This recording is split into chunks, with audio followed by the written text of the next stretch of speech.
Ayúdame a ayudarte. Yo puedo agilizar el trámite, pero hay que repartir dinero, ya te la sabes. Te va a salir más caro si te pongo la multa, mejor nos arreglamos por fuera.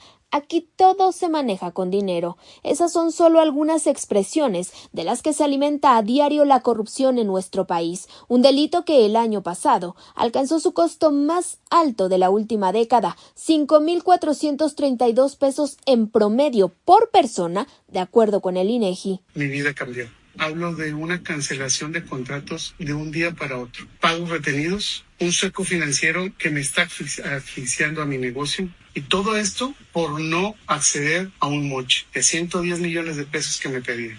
Es Israel Valdés Sánchez, un empresario tamaulipeco, señala a Américo Villarreal Santiago, hijo del gobernador de Tamaulipas, de extorsionarlo. Según su relato, los hechos iniciaron a finales de 2022, cuando se reunió con Felipe Salinas, quien se presentó como operador de Américo Villarreal Jr. Lo invitó a participar junto con una de sus empresas por un contrato de 541 millones de pesos para distribuir despensas en los municipios del estado. Días después, le dijo que todo estaba arreglado, que se habían quedado con el contrato, pero le exigió un moche, 80 millones de pesos para el jefe Américo Villarreal Santiago, 30 millones de pesos en efectivo a entregarse en Saltillo, narró el empresario tamaulipeco. Al negarse, según el relato de Israel Valdés, vino primero la cancelación del contrato, luego la amenaza de Jorge Beas, representante legal del gobierno de Tamaulipas, de que se atuviera a las consecuencias, una denuncia por fraude que desde hace 8 meses lo mantiene en prisión domiciliaria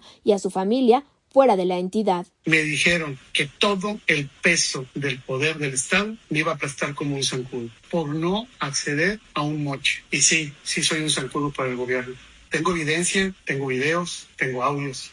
Grupo Radio Centro buscó la posición del gobierno del morenista Américo Villarreal. No ha habido respuesta. Desde 2018, que Morena llegó a la presidencia de la República, hicieron del combate a la corrupción una de sus banderas. Pero más allá del discurso que nos dice el INEGI, en 2025, 16%, es decir, 6,9 millones de ciudadanos que se acercaron o tuvieron alguna interacción con autoridades de los distintos niveles, tuvieron que pagar un soborno, dar un moche o una mordida para recibir la atención, agilizar un trámite o servicio o de plano evadir alguna sanción. El costo de este delito fue de 24,000 millones de pesos, de acuerdo con el reporte Dinámicas de la Corrupción 2025 del IMCO. Esa cifra equivale a todo el presupuesto que se destinará este año para apoyar a 500,000 de jóvenes construyendo el futuro y es el monto más alto en la última década. Habla Natalia Campos, coordinadora del equipo de Administración Pública del IMCO. Que estos 5,432 pesos por ciudadano es mayor al costo de la edición pasada también, que fue un costo 15% menor. Entonces hablamos que ligeramente, no es un repunte exorbitante, pero ligeramente aumenta la prevalencia,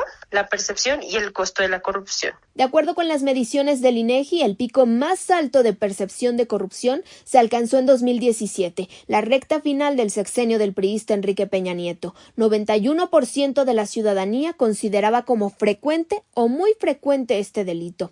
¿Dónde estamos 8 años después? La percepción no es mucho mejor. 84% de la población mayor de 18 años consideran frecuente o muy frecuente la corrupción, un ligero repunte respecto a 2023. El doctor Jason Camacho, de la Facultad de Ciencias Políticas y Sociales de la UNAM, subrayó que aunque durante el sexenio anterior del morenista Andrés Manuel López Obrador se presumió como logro de su administración la caída de 1% en la corrupción, no fue producto de programas o acciones de su administración. Lo que veíamos de la disminución desde 2021 a 2023, ahí incluso más que responder al propio andamiaje institucional, de hecho fue más un efecto colateral de la pandemia. Llevó a la digitalización de muchísimos trámites, algunos de ventanilla, que son espacios muy propensos a prácticas de corrupción.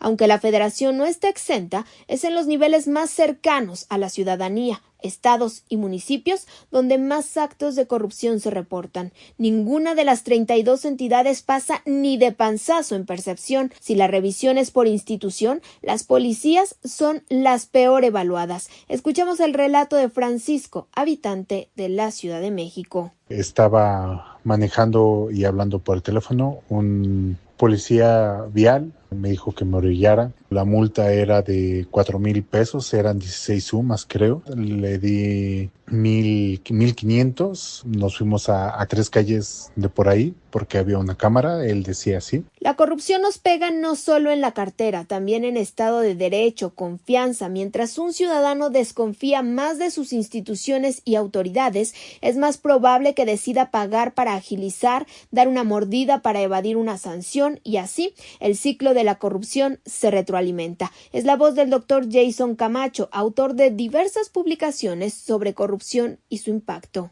Solemos ligar a la corrupción simplemente como una transacción económica. Dar mordida en la ventanilla, que me agilicen un trámite y doy 100 pesos. El costo de la corrupción puede ser tan grande que incluso se mide en vidas. Por ejemplo, en 2014 fue el caso del Paso Express de Cuernavaca, de un padre y un hijo cayeron en un socavón. Había una mala asignación de la obra porque hubo corrupción en la asignación de contratos. La corrupción va desde el moche para otorgar un contrato, licitaciones a modo para beneficiar a los amigos, pero también está en lo cotidiano, como podar un árbol. Escuchemos a Itzanami, habitante de Naucalpan, en Estado de México. Y nos hicieron darles una mordida porque no podemos andar quitando ramas de ningún árbol. Yo lo que le comenté al oficial pues fue que no estábamos cortando el árbol, únicamente lo que estábamos haciendo era quitarla para que no le cayera a nadie. Pues me dijeron que la multa era por 220,000 pesos, imagínese, le tuvimos que dar 5,000 pesos.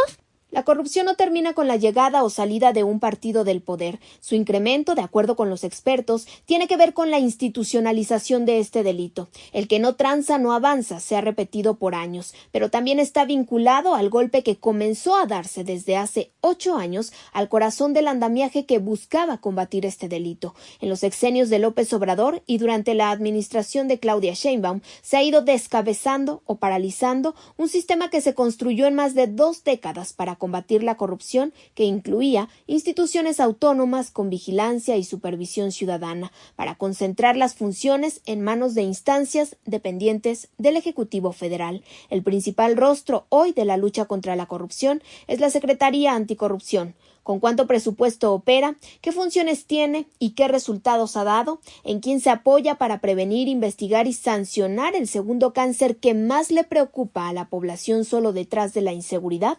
De eso platicaremos en una siguiente entrega. Informó para Grupo Radio Centro, Yadira Rodríguez.